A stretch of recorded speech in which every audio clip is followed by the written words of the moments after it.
দুর্গাপুর ধর্ষণকাণ্ডে বিজেপির ধর্নামঞ্চে উপস্থিত ছিলেন রাজ্যের বিরোধী দলনেতা সজল ঘোষ। সেখানে তিনি রাজ্যের বর্তমান আইনশৃঙ্খলা পরিস্থিতি নিয়ে তীব্র সমালোচনা করেন এবং মহিলাদের নিরাপত্তা প্রসঙ্গ তুলে ধরেন। বাড়িতে কাজের লোকদের কথা ভণ্ড করে দেবে, ওরা রাষ্ট্রপতি শাসনটাকে না ডেকে ডেকে আনতে চাই, আমাদের কি অসুবিধা আছে?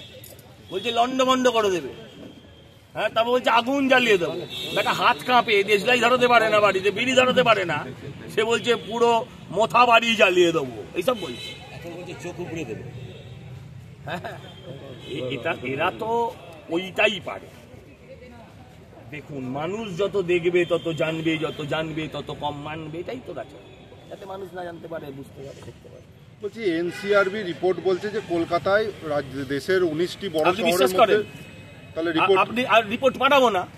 এটা যদি কাল থেকে ভারতবর্ষের সমস্ত রাজ্যগুলো ফলো করতে শুরু করে, তাহলে মজার ব্যাপার হবে, ভারতবর্ষটা অপরাধ শূন্য হয়ে যাবে। ভারতবর্ষের কোথাও অপরাধ বলে থাকবে না। আমি অপরাধ করবো, আমি রিপোর্ট পাঠাবো না, ঝামেলা মিটে গেল। আচ্ছা, মানে রিপোর্ট পাঠানো হচ্ছে না, আপনি জানতেন না? আজকে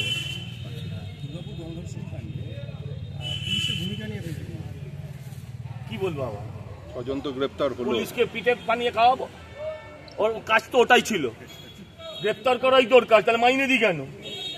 আরে ভাই, আমার টাকায় ওর মাইনে হয়, আপনার টাকায় মাইনে হয়, ওর কাজ তো গ্রেপ্তার করা। কিন্তু ধর্ষণটা হতে দিল কেন? রাত্রির 12টার সময় বোধহয় সম্ভবত মেয়েটি গেছিলেন থানায়, সেখান থেকে তাদেরকে এই থানা ওই থানা সেই থানা ঘোরানো হলো কেন? এটার জবাব দিক। সিসিটিভি নেই কেন? সেটার জবাব দিক। নির্যাতিতার বাবাকে নিয়ে রাজনীতি করছে বিজেপি, এই অভিযোগ তুলতে শোনা গেছিল। আচ্ছা, যদি করি রিজওয়ানুরের মাকে নিয়ে করিনি, চম্পলা সর্দারকে নিয়ে করিনি, ফেলানি বসাককে নিয়ে রাইটার্স বিল্ডিং এ ঢুকে পড়িনি, বিরোধীরা তো প্রতিবাদ করবেই। অন্যায় করেছে নাকি? ওর বাবা বলে বাবাকেই তো নিয়ে গেছে, ভাইপোকে তো নিয়ে যায়নি, পিসিকে তো নিয়ে যায়নি, অন্য কাউকে তো নিয়ে যায়নি। বলার কি? বেরোনো উচিত না, মুখ্যমন্ত্রী বলে দিয়েছেন আর বেরোবেন না, আর বেরোলে নিজের দায়িত্বে বেরোবেন, সঙ্গে করে একটা করে বাউন্সার নিয়ে ঘুরবেন সব মহিলারা। এটাই আজকে বলতে চাই। নারী সুরক্ষার জন্য আপনি এটা নিদান দিয়েছেন, মহিলাদের হিসাবে উপায় কি আছে? সেলফ ডিফেন্সের অধিকার তো সবার আছে, আত্মরক্ষার অধিকার তো সবার আছে। গত 1 বছরে কতগুলো রেপ হয়েছে পশ্চিমবঙ্গে? তার হিসেব করেছেন কখন? ঠিক আছে। আজকে উড়িষ্যার মানুষকে আমরা ছোট বলতাম উড়ে। কি কাজ করতো তারা? হয় কল মিস্ত্রি ছিল, হয় বাড়িতে রান্না বান্না করতো, কিংবা কোনো জায়গায় তারা জল তোলার কাজ করত।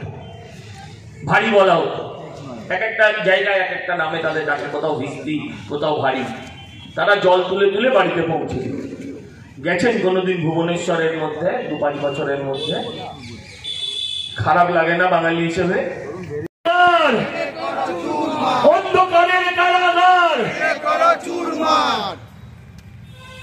নিজস্ব প্রতিনিধি রিপোর্ট, জিও ভারতী।